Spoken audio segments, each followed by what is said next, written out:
It's a chicken. Yeah. I just had Thanksgiving, so that's one of the placemats we had out. Anyway, this is something that I wish I knew about these stupid controllers. What happens with them is that they have insane battery drain bleed.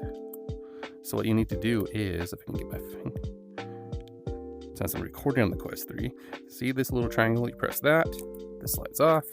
Take the battery out when you're done playing. No joke. No joke. That'll save you. It's so many times when I put on the Quest 3 or the Quest 2, the batteries for my controllers are drained, and it doesn't make any sense. I guess they have some sort of internal pulse to reconnect with the headset to look for an update. I don't know what it is for sure, but I can tell you this much. It is infuriating seeing how fast these guys drain. It'll catch you off guard. So make sure you take your battery out and put them somewhere safe near your Quest 3. Or have a bunch of batteries on hand. Or get rechargeable batteries. There's another has a genius idea. Anyway, wanted to let you guys know.